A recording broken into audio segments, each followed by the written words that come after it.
PM किसान सम्मान योजना की 21वीं किस्त जारी। धमतरी के 96,000 किसानों को मिली सौगात। किसानों के खाते में पहुंचे 19 करोड़ रुपए। उज्जैन में बीजेपी पदाधिकारियों की बैठक। संभागीय प्रभारी ने की अध्यक्षता। एफआईआर पर हुई चर्चा।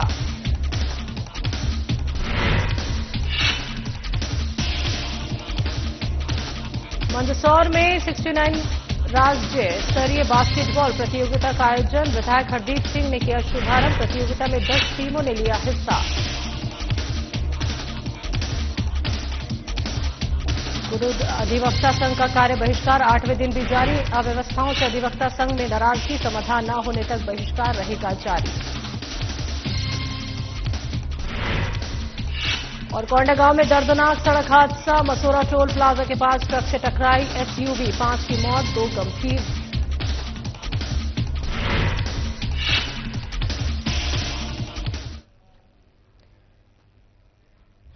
नमस्कार, छत्तीसगढ़ की खबरों में आपका स्वागत है। मैं हूं आपके साथ शैलजा त्यागी। तो मुख्यमंत्री डॉक्टर मोहन यादव बुधवार को सतना जिले के दौरे पर पहुंचे, जहां उन्होंने नागौद में आयोजित कार्यकर्ता सम्मेलन में भाग लिया। सीएम ने कार्यकर्ताओं से संवाद किया और सम्मानित भी किया।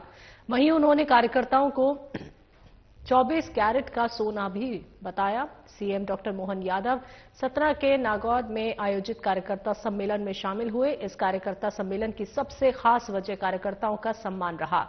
पूर्व प्रदेश अध्यक्ष वीडी शर्मा समेत कार्यक्रम में शामिल बड़े जनप्रतिनिधि मंच के नीचे बैठे रहे और मंच पर सीएम और मंडल अध्यक्षों को जगह मिली। मुख्यमंत्री ने कार्यकर्ताओं से संवाद भी किया और जमकर हंसी ठहाके भी लगाए।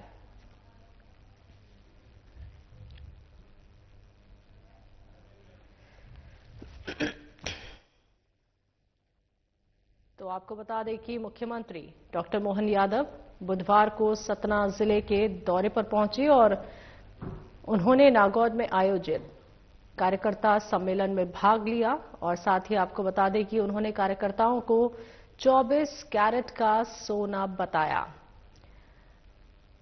तो सीएम मोहन यादव सतना के नागौद में आयोजित कार्यकर्ता सम्मेलन में शामिल होने के साथ साथ कार्यकर्ताओं का सम्मान भी किया। तो पूर्व प्रदेश अध्यक्ष वीडी शर्मा समेत कार्यक्रम में तमाम जनप्रतिनिधि भी शामिल रहे। तो मुख्यमंत्री ने कार्यकर्ताओं से जहां पे संवाद किया, वहां पे उनके साथ हंसी मजाक भी देखने को मिला।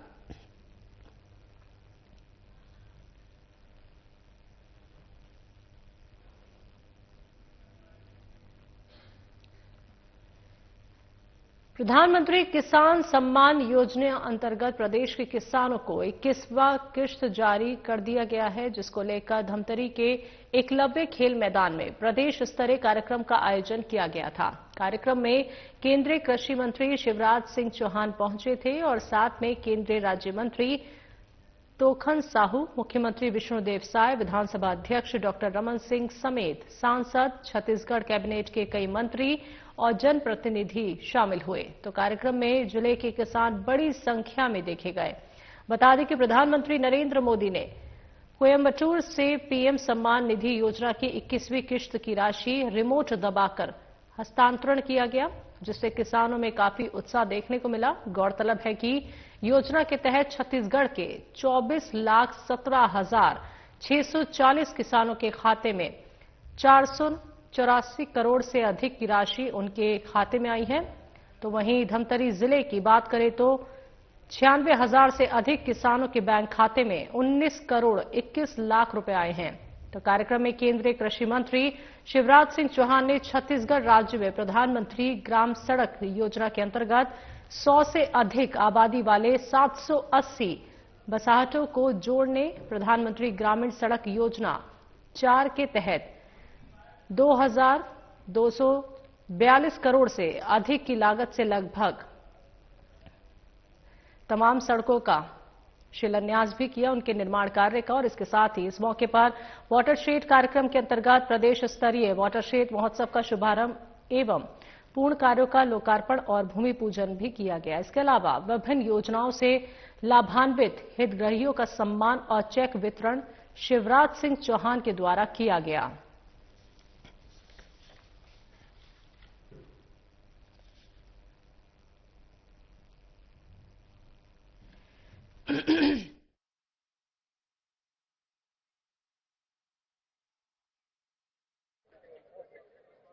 उनके मार्गदर्शन और नेतृत्व में हमारी खेती और किसान निरंतर आगे बढ़ रहे हैं। आज 9 करोड़ किसानों के खाते में प्रधानमंत्री किसान सम्मान निधि के अंतर्गत उन्होंने 18,000 करोड़ रुपए की राशि अंतरित करने का काम किया है। छोटे किसानों के लिए राशि वरदान है। इनपुट कास्ट से लेके कई कामों में उनके ये उपयोग होती है। आज प्रधानमंत्री जी ने संदेश दिया है प्राकृतिक खेती का भी। केमिकल फर्टिलाइजर के अधिक उपयोग के कारण धरती मां का स्वास्थ्य भी खराब हो रहा है। तो धीरे धीरे उन्होंने कहा है कि पूरी जमीन पर नहीं तो जमीन के थोड़े हिस्से पर हम प्राकृतिक खेती जरूर करें, ताकि ये धरती आने वाली पीढ़ियों के लिए भी सुरक्षित रह सके। प्रधानमंत्री जी के मार्गदर्शन में और हमारे मुख्यमंत्री श्री विष्णुदेव साय जी के नेतृत्व में छत्तीसगढ़ प्रगति और विकास के पथ पर तेजी से आगे बढ़ रहा है। उज्जैन में बीजेपी शहर और ग्रामीण के पदाधिकारियों की बैठक आयोजित की गई। बैठक की अध्यक्षता संभागीय प्रभारी लता वानखेड़े ने की। बैठक में एसआईआर समेत संगठन को मजबूत बनाने पर विचार विमर्श किया गया। तो बैठक की शुरुआत पार्टी के पितृ पुरुष श्यामा प्रसाद मुखर्जी और पंडित दीनदयाल उपाध्याय के चित्र पर माल्यार्पण करके की गई और इस दौरान पूर्व मंत्री सत्यनारायण जटिया, महापौर मुकेश टटवाल, निगम सभापति कलावती यादव, शहर बीजेपी अध्यक्ष संजय अग्रवाल और जिला अध्यक्ष राजेश ढाकड़ के अलावा पदाधिकारी शामिल हुए।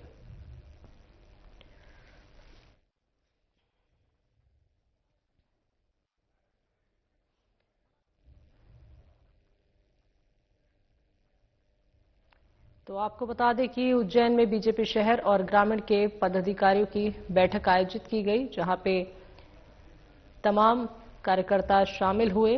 तो बैठक में एसआईआर के साथ साथ संगठन को मजबूत बनाने पर विचार विमर्श भी किए गए। तो बैठक की शुरुआत पार्टी के पितृ पुरुष श्यामा प्रसाद मुखर्जी और पंडित दीनदयाल उपाध्याय के चित्र पर माल्यार्पण करके इस बैठक की शुरुआत की गई। तो बैठक का मकसद साफ तौर पे ये था कि कार्यकर्ताओं में उत्साह जगाना, एसआईआर पे बात करना, विचार करना, सभी के तर्क समझना और साथ ही साथ संगठन को किस तरह से आगे मजबूत किया जाए, इसको लेकर भी विचार विमर्श किए गए। देखिए, आज हमारी संभाग प्रभारी और जो है प्रदेश की महामंत्री लता वानखेड़े जी उज्जैन पधारी है और उन्होंने आज एसआईआर से संबंधित और सभी विषयों से संबंधित बैठक जो है श्रीगंगा होटल में जो है ली है और सभी कार्यकर्ताओं को यहाँ पर वरिष्ठों को बुलाया है।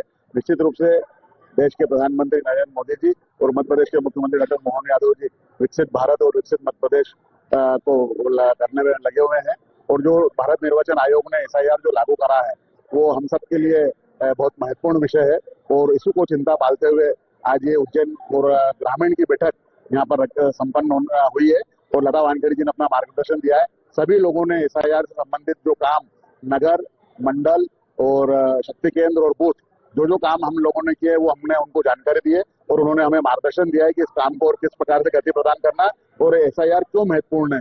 निश्चित रूप से बूथ जीता चुनाव जीता, मेरा बूथ सबसे मजबूत, ये पार्टी का स्लोगन है और उसी स्लोगन के आधार पर हम आने वाले चुनाव में हम जाएंगे और मतदाताओं से जो है वोट प्राप्त करेंगे और दोबारा सरकार बनाएंगे। जनता पार्टी संभाग प्रभारी बनने के बाद आज हमारी ये पहली हम अपनी संगठनात्मक चर्चा करने के लिए यहाँ पर ये बैठक रखी गई है। हमारे जो आगे जो प्रोग्राम चल रहे हैं पार्टी के जो उसको चालना देने के उद्देश्य से हमारी आज यहाँ बैठक। एसआईआर को लेकर भी कुछ चर्चा की जाएगी, कुछ एसआईआर को लेकर बिल्कुल उसी को लेकर खास तौर पे हमारा विषय एसआईआर ही रहेगा और हमारी जो आत्मनिर्भर भारत और संगठन की मजबूती और बूथ सशक्तिकरण इस विषय पर चर्चा होगी। कोंडागांव जिले में एमएसपी पर धान खरीदी का कार्य जारी है।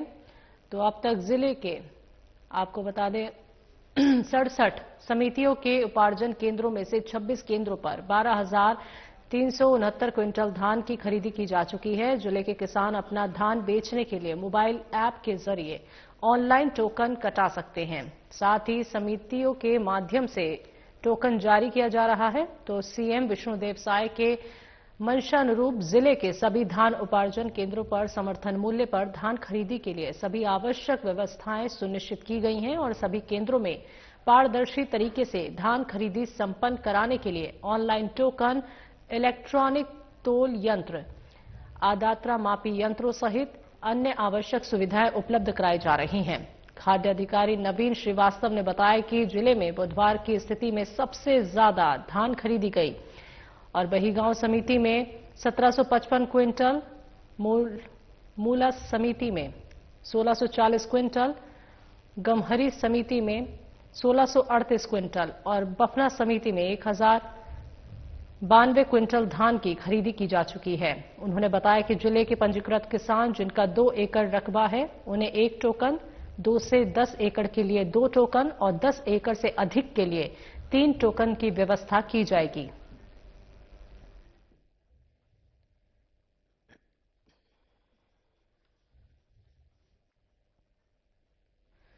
खबर मंदसौर से है, जहां 69वीं राज्य स्तरीय बास्केटबॉल प्रतियोगिता का आयोजन किया गया, जिसका शुभारंभ विधायक हरदीप सिंह ने किया। कार्यक्रम की शुरुआत से पहले सभी सम्मिलित खिलाड़ियों और छात्र छात्राओं ने सीतामऊ नगर में प्रभात फेरी निकालकर आम जनता को खेल के प्रति जागरूक किया। इस प्रतियोगिता में खिलाड़ियों की 10 टीमों ने हिस्सा लिया। कार्यक्रम में नगर परिषद अध्यक्ष मनोज शुक्ला और कई जनप्रतिनिधि भी उपस्थित रहे।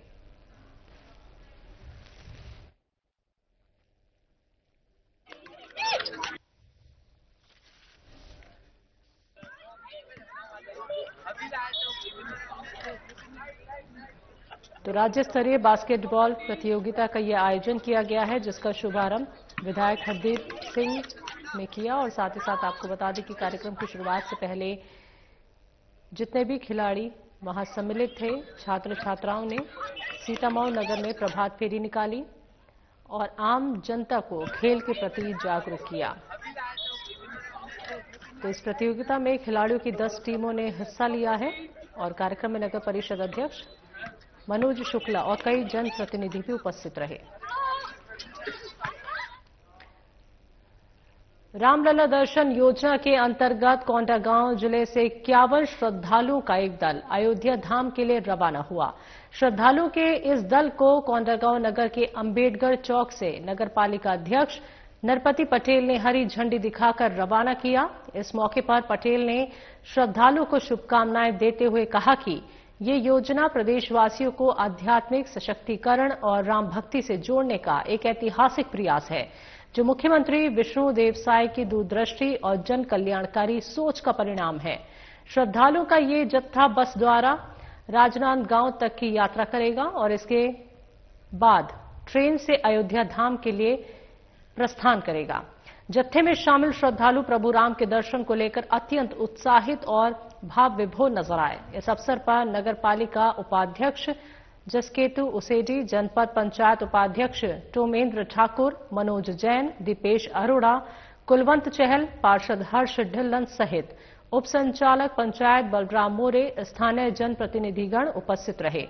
गौरतलब है कि मुख्यमंत्री तीर्थ यात्रा रामलला दर्शन योजना के माध्यम से राज्य के हजारों श्रद्धालुओं को अयोध्या धाम की यात्रा कराने की पहल ये शुरू की गई है। योजना का उद्देश्य है नागरिकों को धार्मिक और सांस्कृतिक विरासत से जोड़ना और आध्यात्मिक अनुभव प्रदान करना है।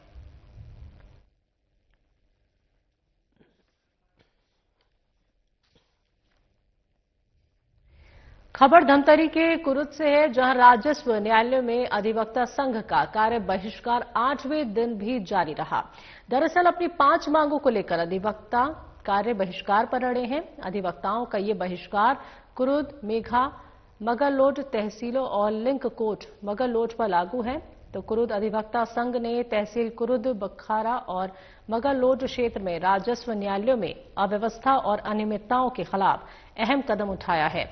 संघ ने 11 नवंबर से अनिश्चितकालीन के लिए राजस्व न्यायालयीन कार्यवाही का बहिष्कार करने का फैसला किया है।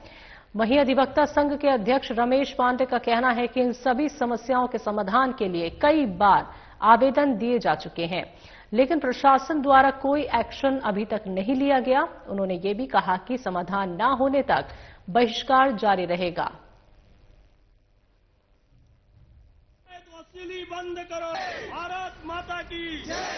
आप लोग का आंदोलन है, किस टाइप का क्या मांग है, क्या क्या बताएंगे? लगातार जो है तीनों तहसील में, कुरुद में, भखारा में और मंगललोड में, वहाँ जो है भ्रष्टाचार बहुत ज्यादा बढ़ गया है और लगातार वहाँ लिपिक लोग जो है पदस्थ हैं करीब 15-20 सालों से।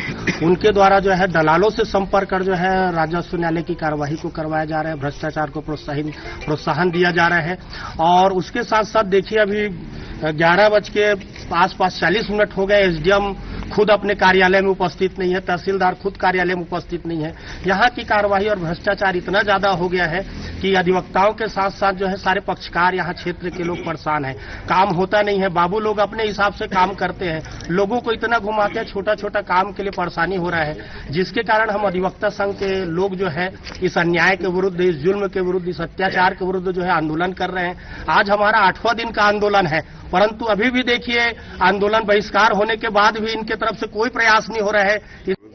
द्वारा जो राजस्व न्यायालय कुरुद है, एसडीएम सहित, वहाँ पर्याप्त रूप से जो अभी स्टाफ है लगातार नियमित रूप से लंबे वर्षों से जमे हुए हैं और लंबे समय तक पदस्थापना होने से कार्यों में मतलब लापरवाही करना और भी अधिवक्ताओं के साथ में मतलब उचित बर्ताव न रखना, और एसडीएम कुरुद द्वारा भी इस संबंध में पूर्व में हमारे द्वारा संघ द्वारा 2 बार ज्ञापन दिया जा चुका है, जिस पर कोई निर्णय पारित नहीं करना।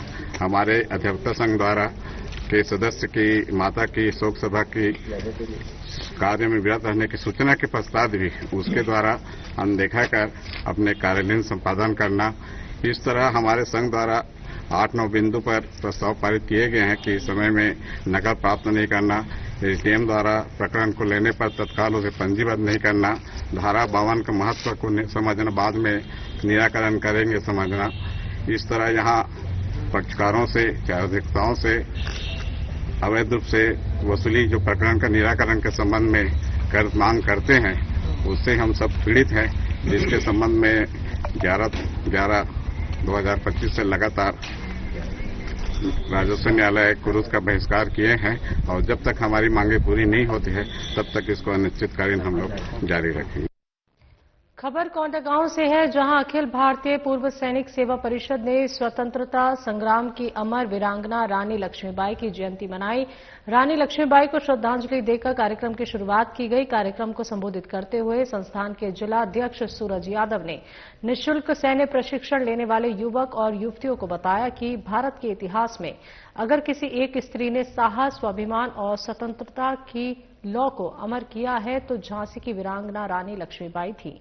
उन्होंने कहा कि हर महिला उनके जीवन से नई प्रेरणा लेनी चाहिए। उन्होंने कहा कि लक्ष्मीबाई की कहानी सिर्फ तलवार और घोड़े की नहीं, बल्कि उस औरत के जज्बे की है जो अपने अधिकारों की रक्षा, भारत के गौरव और स्वाभिमान को बचाने के लिए अंग्रेजी हुकूमत से भिड़ गई और अन्याय को चुनौती देकर खुद की पहचान बनाई। इस मौके पर अखिल भारतीय पूर्व सैनिक सेवा परिषद कोंडागांव के संरक्षक सुब्रत साहा, जिलाध्यक्ष सूरज यादव, कोषाध्यक्ष सोमेश्वर भारती, सह सचिव रवि ठाकुर, पूर्व सैनिक ढालेश साहू और निःशुल्क सैन्य प्रशिक्षण लेने वाले 80 युवक युवतियां मौजूद रहे। जय जवान, जय किसान, जय जवान।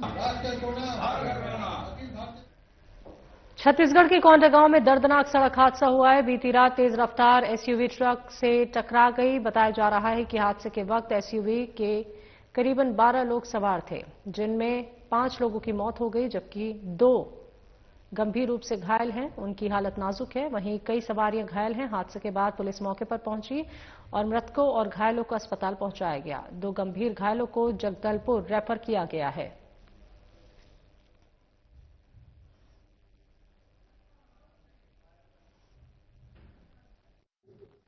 कल हमारे जिले में एक अप्रिय घटना घटित हुई है। कल रात्रि लगभग 12:30 बजे के लगभग एक स्कॉर्पियो वाहन टोल प्लाजा के पास एक खड़ी हुई ट्रक से टकराने से 5 लोगों की इसमें मृत्यु हो गई है। बट इसमें अपने को जांच में ये पता चला है कि जो युवा इसमें बैठे हुए थे और जो ड्राइव कर रहे थे वो नशे की हालत में थे, जिसके कारण इनकी गाड़ी अनियंत्रित होकर ट्रक से टकराई है और इनकी घटनास्थल पर ही मृत्यु हुई है। घटना जांच के दौरान इसमें 3 लोगों को कुछ जांच हेतु रिफर किया गया और 2 इसमें स्वस्थ हैं। सर, ये कहाँ के थे व्यक्ति? मूलतः जो गाड़ी में जो जा रहे थे ये निवासी बड़े ढोंगर के थे और ये शाम को कोंडागांव आए थे और पिक्चर देखने के बाद में ये वापस अपने गांव जा रहे थे। प्रथम दृष्टिया तो हम लोग जो ट्रक खड़ी हुई उसके ऊपर में कार्रवाई कर रहे हैं, क्योंकि ये हाईवे में इनको इस तरीके से गाड़ी नहीं खड़ी करनी चाहिए। छत्तीसगढ़ सरकार ने 100 यूनिट को बढ़ाकर 200 यूनिट बिजली बिल हाफ योजना की शुरुआत और घोषणा कर दी है। इससे लाखों उपभोक्ताओं को राहत मिलेगी। अब 200 यूनिट पर 800 से 900 रुपए तक आने वाला बिल अब 420 से 435 रुपए तक आ सकता है। तो कल विधानसभा के पुराने भवन, जो 25 वर्षों तक छत्तीसगढ़ के जनता का आशा और विश्वास का प्रतीक रहा, कल उसमें अंतिम बैठक थी। कल दिन भर सदस्य और मंत्रीगण सभी ने पुराने संस्मरण याद किए। दिन भर चर्चा हुई और कल एक घोषणा भी विधानसभा में हुई। मामले में सीएम साय ने कहा कि हाफ बिजली बिल जो 100 यूनिट थी उसे बढ़ाकर 200 यूनिट किया गया। इससे बहुत से लोगों को फायदा मिलेगा। प्रधानमंत्री सूर्य मुफ्त योजना को लेकर सीएम ने कहा कि 1 किलोवाट में 30,000 भारत सरकार का सब्सिडी और 15,000 राज्य सरकार की सब्सिडी है और लागत का 3/4 सब्सिडी के रूप में कंज्यूमर को मिलेगा। 1/4 उनको लगाना पड़ेगा और कुछ सालों में और उनका पूरा लोन समाप्त हो जाएगा और उसके बाद मुफ्त में बिजली जलाएं और जो बिजली उत्पन्न करेंगे वो बिजली बेच भी पाएंगे। पढ़ा रहे हैं, बाल बच्चों को पढ़ाने में यूज करते हैं और 2500 कम है कि अधिक।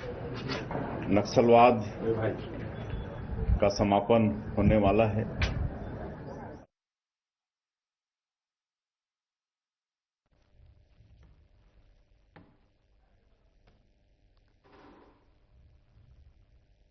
तो छत्तीसगढ़ में 200 यूनिट तक बिजली हुई है, तो हाफ बिजली पूरा होगा। ये 200 यूनिट बिजली जो बिल है वो हाफ करने की घोषणा कर दी है। जी बिल्कुल, कल विधानसभा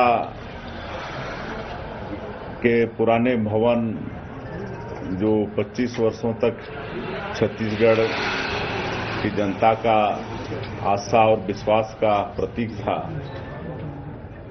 उसमें कल अंतिम बैठक था और कल दिन भर हमारे माननीय सदस्यगण, हमारे मंत्रीगण सभी ने अपने पुराने संस्मरण याद किए, सहभागिता को याद किए। दिन भर चर्चा हुई और कल एक घोषणा भी विधानसभा में किए हैं।